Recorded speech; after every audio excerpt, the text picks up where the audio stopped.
Diawali dengan memperlihatkan seorang napi yang bernama Neto yang akan dibebaskan dari penjara.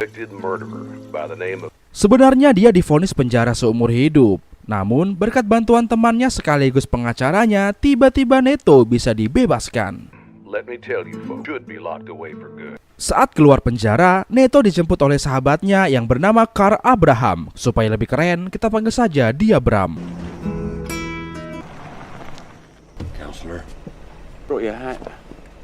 Di perjalanan, Neto bertanya bagaimana Bram bisa membuat Quaron, orang yang menuntut Neto, mau berkata jujur dan mencabut tuntutan hukumnya.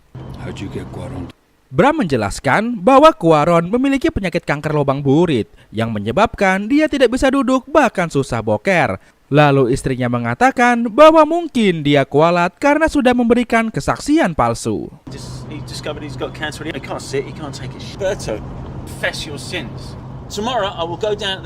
Alhasil, Quaron pun mengakui kebohongannya dan Neto pun bisa dibebaskan. Di sini Bram juga menyarankan agar Neto bisa segera pergi dari Texas karena Neto adalah mantan penegak hukum yang memiliki banyak musuh, dan jika para gangster mengetahui Neto sudah bebas, maka mereka pasti akan mengincar Neto. Neto pun menyetujuinya, namun dia ingin bertemu anak dan istrinya terlebih dahulu. Tak lupa, Bram juga memberikan sedikit bantuan pada Neto, yaitu berupa uang, handphone, baju, mobil, serta kontrakan untuk tempat tinggal sementara Neto. Namun di malam harinya, tiba-tiba alarm mobil berbunyi yang menandakan bahwa baru saja ada orang yang menyenggol mobil tersebut. Neto pun langsung siaga dan mengeceknya. Dan tiba-tiba Neto pun diserang. Ternyata mereka adalah segerombolan polisi yang masih tidak percaya bahwa Neto tidak bersalah, dan mereka pun berkata bahwa mereka akan selalu mengawasi Neto.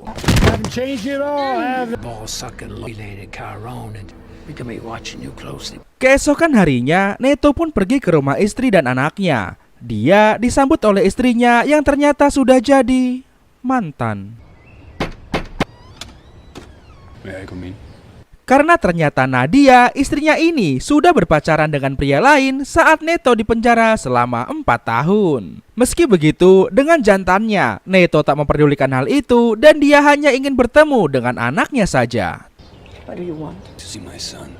Neto dan anaknya yang bernama Julio ini pun berpelukan seraya melepas kerinduan.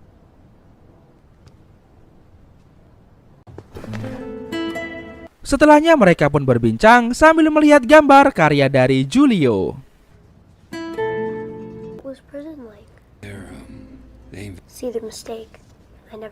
Di sini Julio juga sempat menceritakan bahwa calon ayah tirinya itu adalah orang yang galak dan tidak percaya Tuhan karena mungkin dia keturunan dari Firaun. Saat sedang asik mengobrol, tiba-tiba Nadia datang dan menyuruh Neto segera pergi karena kemungkinan Vincent akan segera datang. Iya, Vincent adalah pacar barunya Nadia. Neto, please. Vincent will be home soon.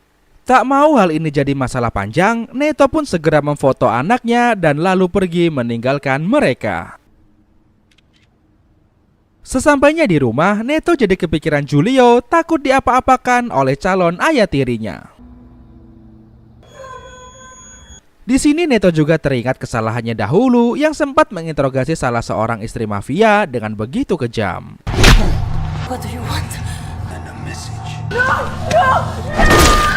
Di malam harinya, Neto pergi ke sebuah warung jamu untuk bertemu dengan rekannya dahulu. Di sini, Neto menjumpai sahabatnya yang bernama Bailarin. Bailarin mengira Neto kesini karena ingin kembali ke dunia hitam. Namun Neto menjelaskan bahwa dia sudah tak mau lagi masuk ke dunia hitam dan memilih ingin bertaubat.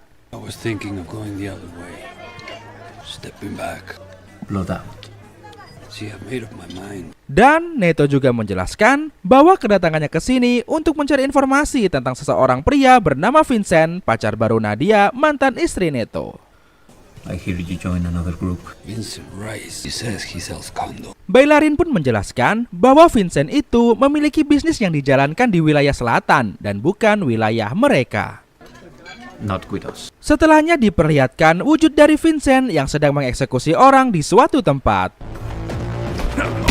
Dan tak lama kemudian datanglah Nadia yang ingin menjumpai Vincent untuk meminta jatah belanja pada Vincent. Karena uang belanja beras, minyak dan jengkol sudah habis. Ditambah lagi kreditan sempak mereka juga sudah nunggak 3 bulan. You forgot to leave me the money again. Not to come here. Vincent yang tak senang dengan kehadiran Nadia yang merupakan pacar rasa debt collector segera mencampakkan segepok uang pada Nadia dan menyuruhnya pergi. Riley, the bag. I'm sorry, you want cash? Here's your cash. Digging whore. Now fuck off. Dan tanpa Nadia sadari, ternyata di luar sana Neto sedang mengawasi mereka karena belum bisa move on. Di malam harinya, saat Neto sedang belanja di supermarket, tiba-tiba dia dicegat oleh beberapa orang yang petantang-petenteng nantangin Neto tanpa mengetahui siapa Neto sebenarnya.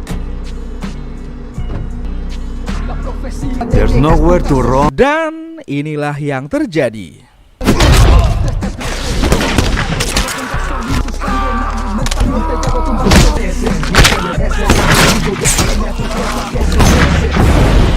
Setelah berhasil memindahkan para kerocok ke alam lain, Neto pun segera menelpon Bailarin untuk mengetahui siapa yang mengirim para kerocok itu. Where are you? Bailarin pun mengatakan bahwa dia tidak tahu apa-apa dan menyarankan agar Neto lebih baik segera pergi dari kota ini.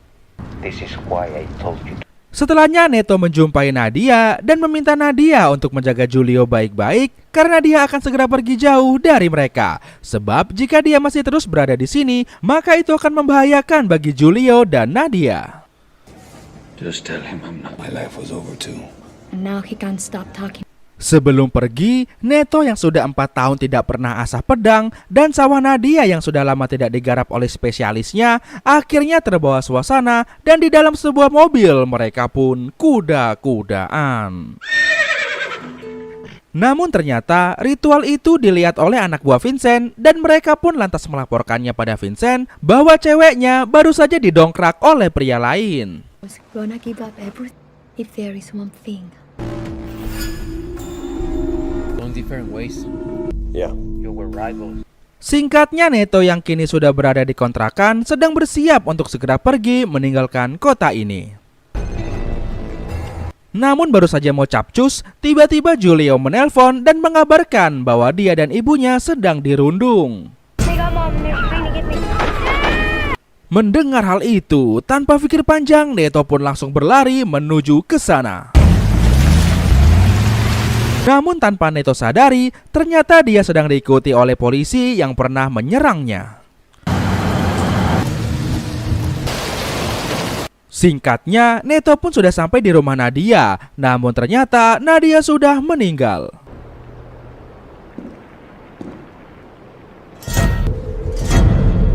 Dan tak lama kemudian, tiba-tiba Vincent dan anak buahnya muncul dengan menyandra Julio serta menodong Neto dengan bedil.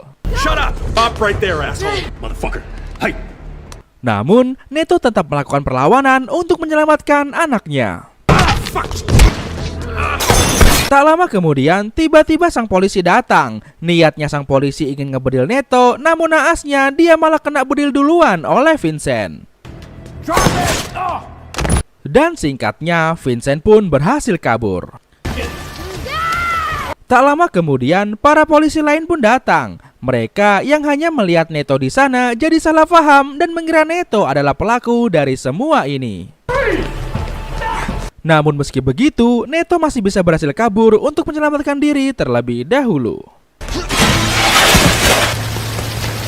Setelahnya Neto kembali menjumpai Bram untuk mencari informasi lokasi Vincent menyembunyikan Julio. But I told him that. Find Julio fast. Namun ternyata Bram tidak tahu tentang hal itu, tapi dia tahu orang yang bisa memberikan mereka informasi keberadaan Vincent, dan orang itu bernama Jet Ring. I made a few phone calls. Well, he's supposed to have hooked up with the name of Jet Ring. I think you should look him up. It's called Ladybirds. Keesokan harinya, Neto pun pergi ke sebuah klub yang kemarin Bram beritahu. Sesampainya di sana, Neto menghampiri seorang wanita cantik bernama Ines dan menanyakan tentang seorang yang bernama Jetring. Did, I swear. Howdy. Hot coffee, please. Inez. I'm looking for Jet Ring.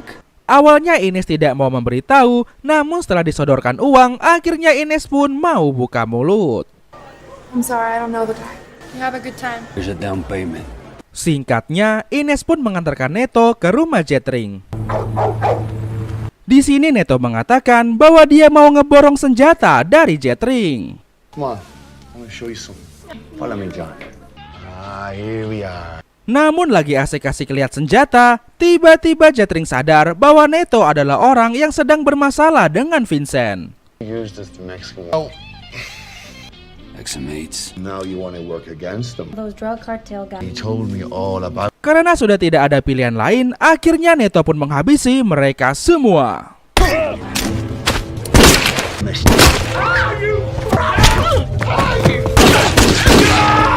Jetring yang hanya kakinya kena bedil ditanya oleh Neto tentang keberadaan Vincent. Where's Vincent? Where's Vincent? Tell you what I know. Let me show it. I'll show you. Namun karena Jetring tidak mau memberitahu, akhirnya Jetring pun dikirim ke alam kubur. You're full of shit. Got him. Give him a fucking call. Tak mau menyerah, Neto berusaha mencari petunjuk di tempat itu. Hingga akhirnya Neto menemukan sebuah brosur proyek properti yang digarap oleh Vincent. Setelahnya Neto kembali pergi ke klub jamu untuk kembali menjumpai Ines. Namun saat lagi ngobrol, tiba-tiba muncul beberapa orang pria yang memperhatikan Neto. Jake, can I... There you are. To have a chat with you. Neto pun memancing mereka agar mengikutinya ke toilet. Dan setelah mereka semua masuk toilet, inilah yang terjadi.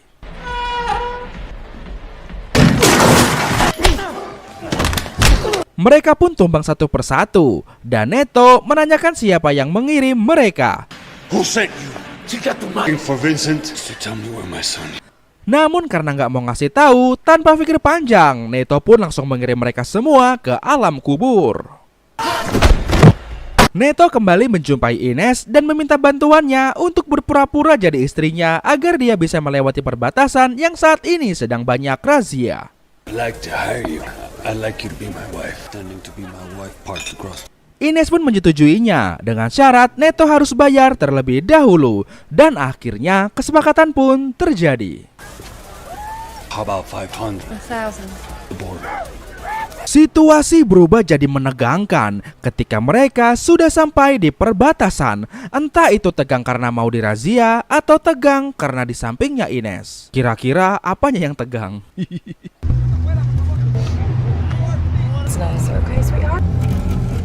Namun untungnya mereka berhasil melewati razia tersebut.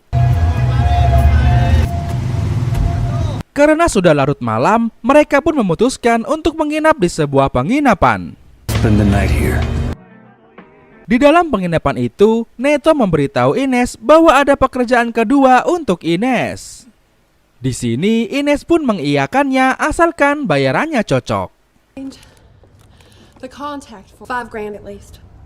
Dan karena hari semakin malam dan tubuh mereka yang sudah sama-sama kedinginan, mereka yang terbawa suasana pun akhirnya Well, you wouldn't have been the first. tidur masing-masing sampai hari pagi. Ya, jomblo kecewa.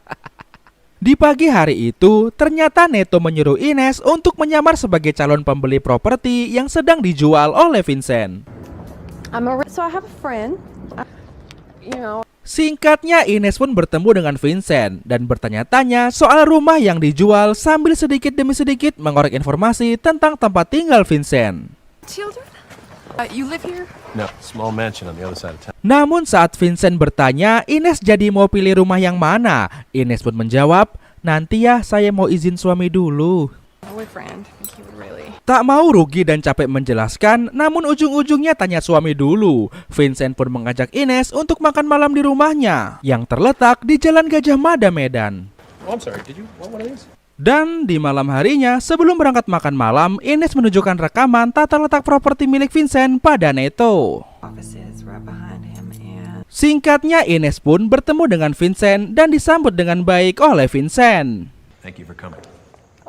Namun lagi asik-asik ngobrol, tiba-tiba Vincent menyerang Ines. The bathroom. Ternyata Vincent tahu bahwa Ines adalah kiriman orang, dan Vincent memaksa Ines untuk mengatakan siapa yang mengirimnya. Who sent you? Sementara itu di luar sana, ternyata Neto datang dan menghabisi semua anak buah Vincent satu persatu. Ketika Ines ingin dihabisi, Neto pun sampai di saat yang tepat dan langsung melumpuhkan Vincent. Before I carve up that Neto menyuruh Ines untuk pulang duluan, sementara dia akan menginterogasi Vincent. The motel, please. Neto menanyakan keberadaan anaknya, namun karena Vincent tidak mau mengatakannya, Neto pun memaksa Vincent dengan cara militer. Place the instruments of interrogation. And that was enough. Mulai dari mencangkok jari, sampai merebus telur. Akhirnya karena sudah tak tahan, Vincent pun mengatakan bahwa dia sudah menjual Julio kepada bosnya yang bernama Sans. Julio, your sons!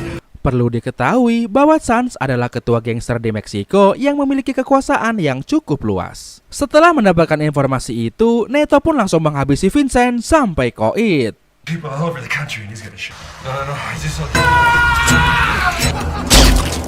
Neto pun segera menelpon Bailarin untuk meminta informasi keberadaan Sans.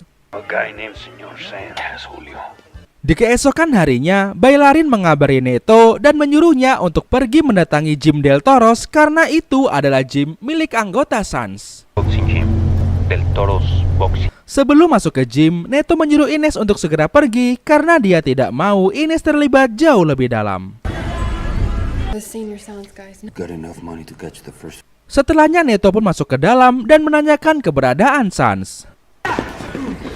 Senor Sans. Dan tak lama kemudian, Ines malah datang karena ternyata Ines sudah ada rasa dengan Neto. I'm just not the kind of girl who leaves her. Namun tiba-tiba, Neto dan Ines malah diserang dari belakang. Ketika tersadar, Neto sudah berada di dalam mobil dan akan dibawa ke markas Sans. Melihat kondisi itu, Neto tidak tinggal diam dan langsung menyerang mereka.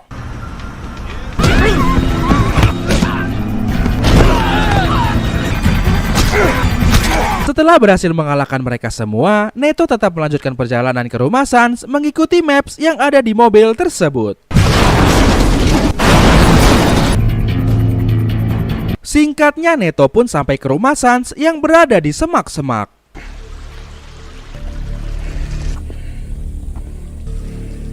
Hingga sampailah Neto ke sebuah ruangan yang banyak monitornya, dan monitor itu memperlihatkan tempat Ines disekap.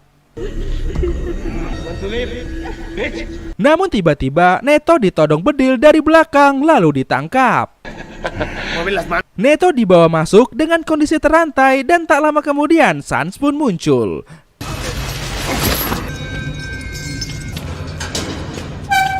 Sans menunjukkan sebuah foto istrinya pada Neto, yang ternyata istrinya Sans adalah perempuan yang pernah Neto sakiti dahulu. Like my work, I'm just a copycat. Tell me you don't remember that shit. I am the father of that. Di sini Sans juga mengungkapkan sebuah fakta bahwa peristiwa penculikan Julio ini sudah direncanakan oleh Sans bersama dengan sahabat Neto sendiri, yaitu Bailarin. Must have thought it was time for you to pay. Setelahnya, Sans memasukkan anaknya Neto ke dalam sumur agar Neto bisa merasakan apa yang Sans rasakan dahulu ketika kehilangan istrinya.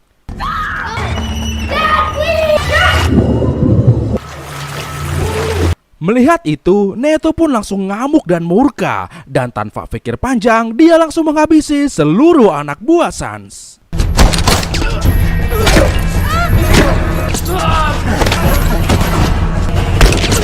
Singkatnya, Neto pun berhasil menghabisi anak buah Sans, namun dia jadi tak berdaya karena sudah kelelahan. Namun ketika energinya sedikit pulih dan ada kesempatan, Neto pun langsung melemparkan pisau ke arah Sans yang membuat Sans seketika modar. Setelahnya, Neto pun membawa Julia yang sudah meninggal keluar bersama Ines. Beberapa hari kemudian, Neto pun memakamkan anaknya di pemakaman Jeruk Purut. For all the things I've done. Dan setelahnya, Neto pun memutuskan untuk mempersuntik Ines dan mulai mereproduksi anak lagi dengan berbulan madu di alas roban. Beberapa minggu kemudian, setelah berbulan madu, terlihat Neto yang sudah berhasil menangkap Bailarin sang pengkhianat dan menyekapnya di dalam bagasi mobil. For you to pay. Dan di sini juga terungkap fakta bahwa misi Neto menghabisi Sans dahulu, namun malah istrinya Sans yang jadi korban. Sesungguhnya itu adalah misi dari Bailarin. Dan akhirnya film pun tamat. Nah, begitulah kisahnya teman-teman. Gimana? Kira-kira pelajaran apa yang kalian dapat dari film ini guys? Tulis di kolom komentar ya, kasih tahu gua. Oke mas-masku, abang-abangku, kakak-kakakku, mbak-mbakku. Kayaknya sampai sini dulu aja ya video kita kali ini. Gua Ren mau pamit undur diri. Akhir kata untuk menghemat kuota. Sampai jumpa lagi di video sensasi trends berikutnya. Bye-bye.